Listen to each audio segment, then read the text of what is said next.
Hello everyone, সবাই কেমন আছেন? তো আজকে আবার একটা কাজের ভিডিও নিয়ে আসলাম। তো আমি যে মেশিনটা খুলছি বর্তমানে, এই যে এটা MMA 300।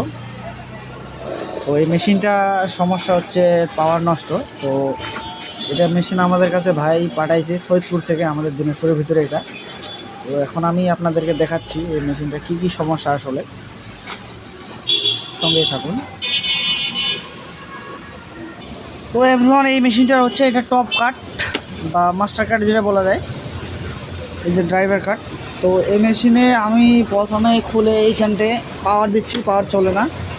তো পাওয়ারটা ঠিক করে দিছিল সৈয়দপুরে। তো এইখানটা চলার মানে সৈয়দপুরে যে ঠিক করে দিয়েছে যে এই জিনিসটা দিয়ে এই মেশিনটাকে ঠিক করে দেওয়া হয়েছিল। তো ঠিক করে দেওয়ার পর মাত্র 2-1 দিন চলছে, তারপর আর চলেনি। তারপরে আবার এই যে পাওয়ার আইজিবিটিগুলো আছে চারটায় নষ্ট। তো ভাই আমাদের খোঁজ পাইছে দিনাজপুরে, তো এখন আমাদের কাছে পাঠিয়ে দিয়েছে। তো এখন আমরা এই পাওয়ারটাকে অরিজিনালভাবে করার পর আবার মেশিনটা ফিটিং করে চালাম। তো সঙ্গে থাকুন, ভিডিওটা একটু বড় হবে।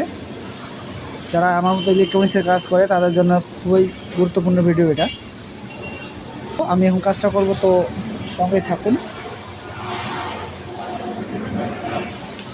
তো এটা যে প্রথমে আমি চেঞ্জ করব সেটা হচ্ছে, প্রথমে আমি এটাকে বাদ দিব, প্লাস এর যে আইসি আছে এটা আমি আগে খুলছি। এই যে আইসিটা, পাওয়ার আইসিটা, এটা খুলছি। তো এখন আমি যে খুলতেছি এটা,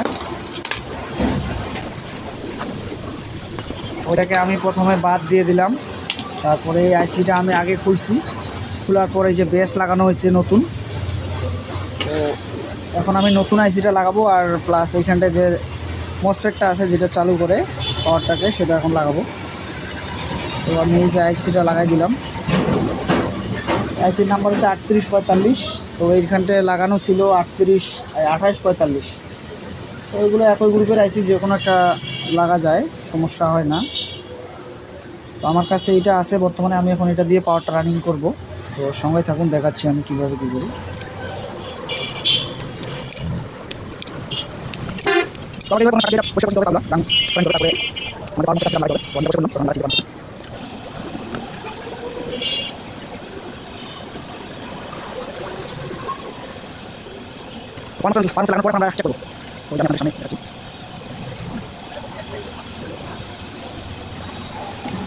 তো আমি লাইন দিয়ে দিছি, লাইন দেওয়ার পর এই যে আমার ভোল্টেজ চলে আসছে, এই যে আমার বাতি ইন্ডিকেটর চলতেছে। তো এইখানটা কিন্তু আসবে 24 ভোল্ট।